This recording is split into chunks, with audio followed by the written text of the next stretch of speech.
Christy. Welcome. I want to welcome you and have you introduce yourself. But first, I want to tell a story.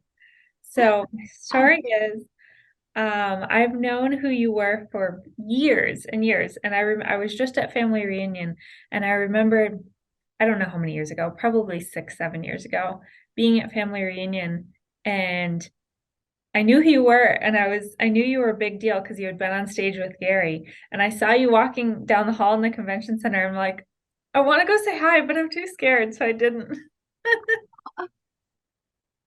And now we're friends and we work together. I've taught classes in your office, and you've just been such a supportive mentor to me from far away. So thank you. oh, well, you probably didn't know. I probably know who you were too. See, that's the thing with us introverts. But I'm sure most people know who you are and know your brand. But just in case there's an extrovert watching or something, do you want to give a little overview of yourself and your business and what you're up to? Happy to. First of all, thank you for having me. I love this space that you've created in this side of the world. It's so needed. So I'm really excited to chat with you. I'm Christy Grossman. I am the CEO and founder of Ops Boss Coaching. And my background is 10 years in the mortgage business, running operations, and then 23 years on a real estate team. And then I founded Ops Boss Coaching 7 years ago to really focus on the wizards behind the screen and coaching, education, and community for them. I'm super, super passionate about that side of real estate, and I love doing it. And that's the short version. Yeah. And you're the best at it. And you've become this beacon for people who maybe don't want to be an agent. Maybe that's not their strong suit, and they can really thrive in other capacities. Agree. Agree. The forgotten ones, I call them sometimes. But I was blessed to be on a team for 23 years that gave me incredible opportunity by me helping build the team. Opportunity came back to me. We were one of the first teams to do $1 billion in sales in the country. And that just opened a lot of doors for me. So I'm very grateful for that. But yes, I am not a salesperson or an extrovert. Me neither. Me neither. So you touched on it a little bit already, but tell us how you first got into real estate. I was born into it, like many of us, right? I was part of a family team, and I grew up a long time ago. I'm obviously a little older than you. Back in the era before email, before cell phones, when every realtor had their home phone number and picture on their business card. And so when I was 10, 15, 20 years old and living at home, I was basically the one answering the phone round the clock because my mom was a top producing salesperson. So I swore I would never in a million years be in real estate.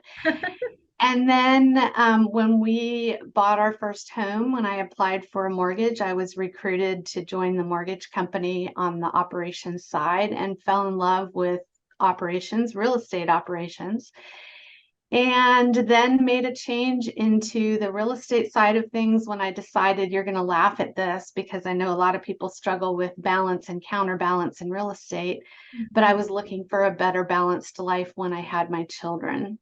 So I went back to the family team, who at that time was just my mom and my brother, and said, you guys need an assistant and we need to form a team. And it was a kind of a new concept at the time. And we decided we would try it for a year and see how it worked. And 23 years later, it worked really well.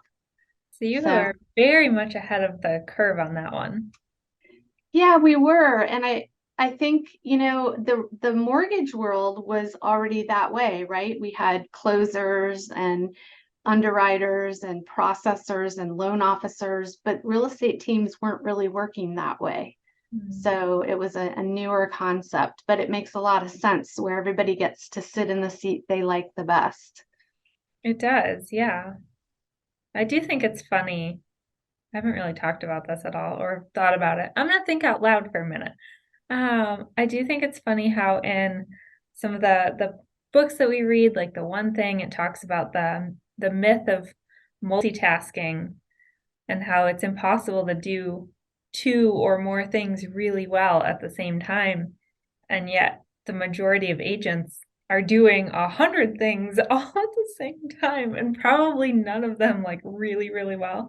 It's just juggling all these plates. So I think that's kind of funny. Yeah, it's interesting. And I think a lot of us, even though we're doing all different things, the commonality is that we care about people and want to help people.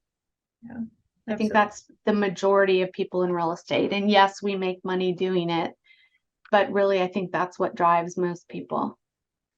I think so too. And that'll be a big factor as we go through this next shift.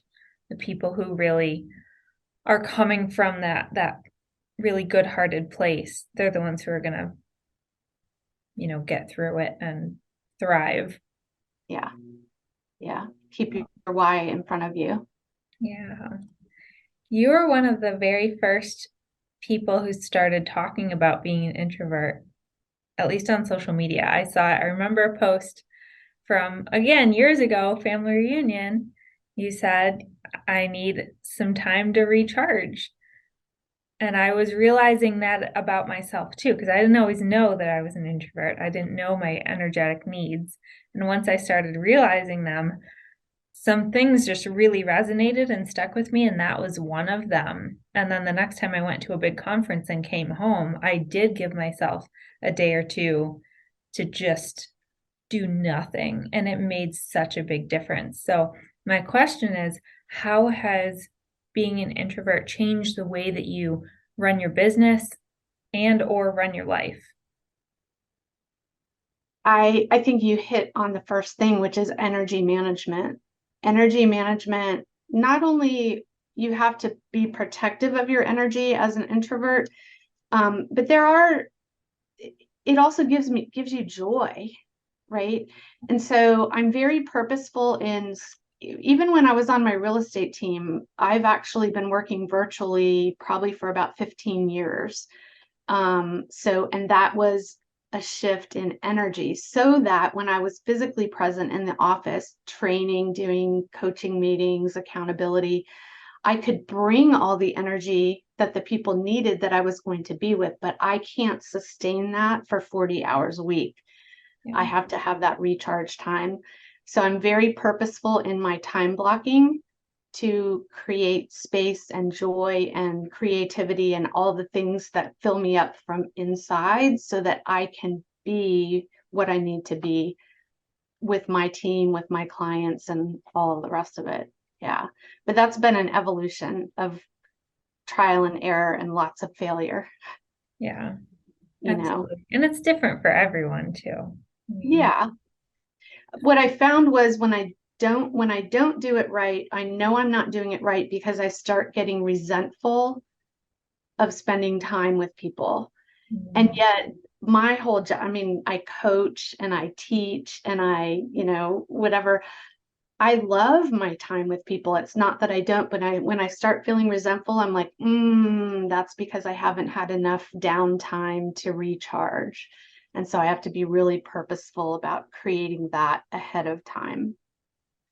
yeah, that's a really great trigger or sign for Yeah. people. I haven't thought about it in those words, but I'm the same way. Yeah. And same thing for it's not just recharge time after, it's recharge time before. So, like going to a conference, I'm going to fly in a day or two early, get the lay of the land, know where I'm going to get my coffee, where's a little quiet place I can go hide, how far is my hotel room, like all those little things, and just have a little me time before I go full on and engage. Same thing where, when I was on my real estate team, I always sort of had a little picture in my head of I'm walking in and mentally I'm putting on the pink cowboy hat. with all the sparkles. And once I walk through that door, I've got the imaginary pink cowboy hat on because I want to recharge. I want to be high energy and positive with my people. And then when I walk back out to my car to drive home, it's like, phew, that thing's coming off, right? Yeah. Yeah. And it's not being someone you're not, it's just managing energy. Yeah. 100%. I'm sure everyone who's watching this can relate to that when you're feeling like you have to be on for a certain amount of time, but you can't be on forever. Yes. And I think that's the difference because people will see, I'm sure with you, when you're up on stage and you're presenting or you're teaching, you probably don't really look totally like an introvert because you're up on a stage, right? Right. People say that to me all the time when I'm teaching my classes, like, you don't seem like an introvert at all. Right. And yet I have a partner, one of my partners in my business, Stephanie Brackett. She's an extrovert.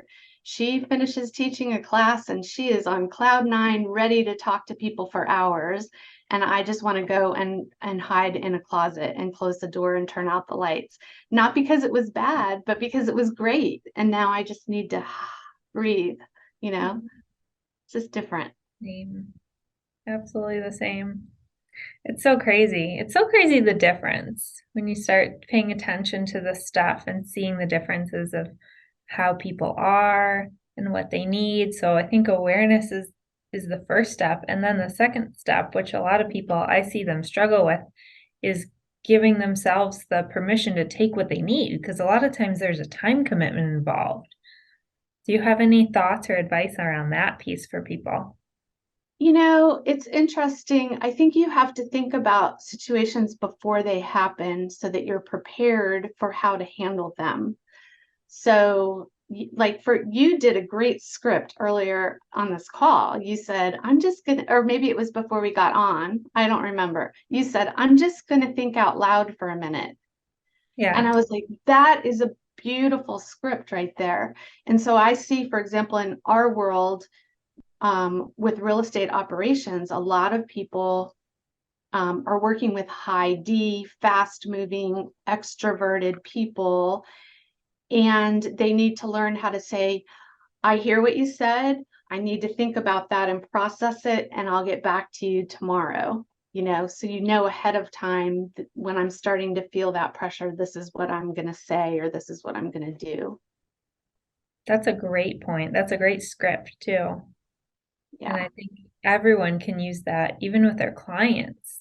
For the solo agents watching, you can use that with your clients so you don't feel that pressure. I work with a lot of new agents and they're always so nervous. Sometimes they don't even want to work with a client because they don't feel like they're ready. What if they ask me something I don't know? Just say what you just said. Let me Yeah. find the answer. Let me go double check and I'll get back to you I in. want to make, I know the answer, but I want to make sure and I have the exact right answer for you. So let me get back to you. Like, there's lots of little, and sometimes the best script is no. Yeah. You know, when it comes to social occasions or people want you to do things that you're just is not in your comfort zone, or you know you need downtime, you don't have to explain why. Yeah. Yeah. No, I can't do that, but I can do this. Right. I say a lot of times I don't have the bandwidth for that. And that's super vague. Yes. So it's an answer, but it's really not an answer. That's okay. Yeah. Yeah, I I love think we get to decide for ourselves what we need in order to show up as our best selves. Right. yeah, And ultimately, that's what our client or our teammate or whoever it is wants, is when we show up as our best selves, we have our best interaction between us. They get the best result when we are each at our best. So that's up to us to protect and make sure that we are showing up as our best. yeah, absolutely. I love that. All right, last question for you. Let's say somebody is watching and they are really struggling. They're a solo agent and they're like, I don't know if this is my path. What you are the go-to person for all things team, all things operations. What are some other alternative career paths that somebody could have within the real estate world, that, and how will they know like what's a good fit for them? I think I would start with what do they like and what do they not like? In any role in real estate, there are going to be things that you're comfortable with and uncomfortable with. And you can't live in the comfortable all the time. You can live in your skill set though, most of the time, right? So I would say you have to be clear on, am I not liking sales because I'm not liking being uncomfortable, or am I not liking being an agent because that's just not the things I have to do to be successful as an agent are not in my skill set. So, for example, I can do sales. I was a loan officer. I made a huge amount more money at the time as a loan officer than I did as a loan processor. But I was miserable every single day, all day. I just didn't like the things I needed to do that were part of being a loan officer. What I did like is when after I took loan application, I loved doing all the paperwork and the processing and the details and making sure the I's were dotted and the T's were crossed. That's skill set. So once you know skill set, maybe I like paperwork, I like detail, I like process and systems, then your whole world opens to a whole new other array of opportunities in real estate, whether that's transaction coordination or listings. It could be you're super creative and good with systems. So you could do real estate marketing or social media. There's director of operations. Some people like to execute systems, and some people like to build systems, and some people like to do both. And each of those skill sets give you different areas that you can explore within real estate.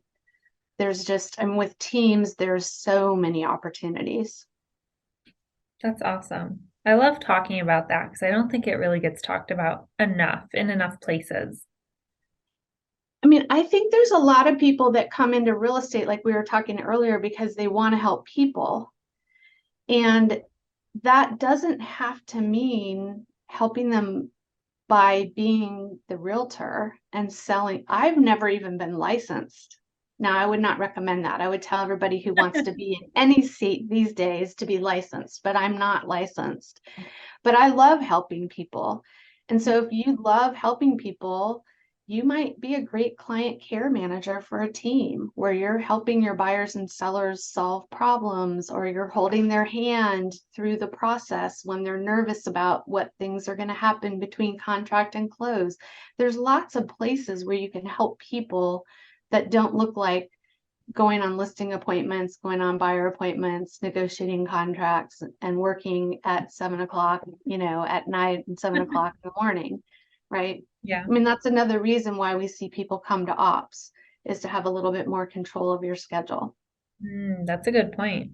That's right? a Now, huge you may not benefit. make as much money in operations initially as you could, but over time, if you're really good at what you do, you can increase your income potential on the operations side.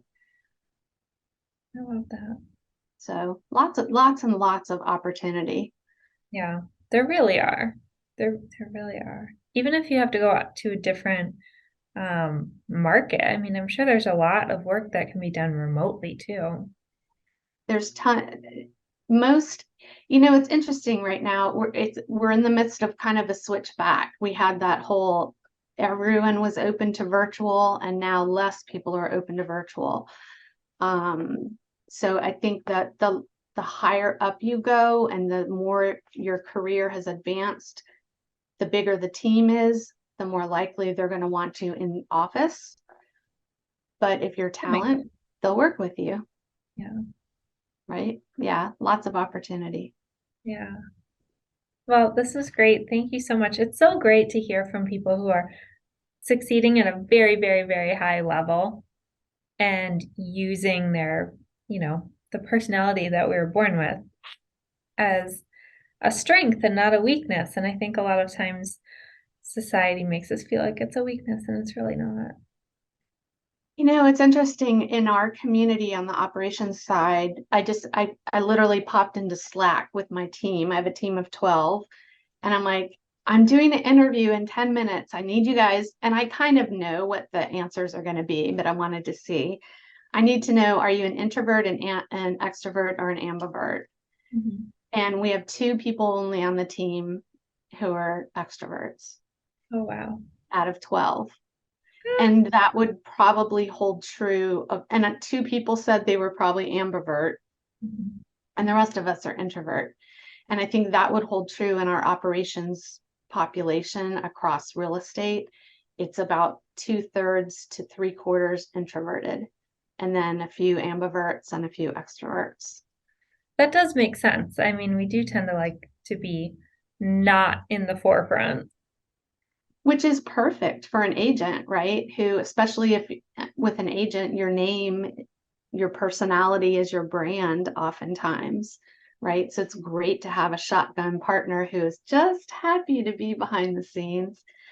And a lot of the things in operations and real estate lend themselves really well, in my opinion, to people who are introverted.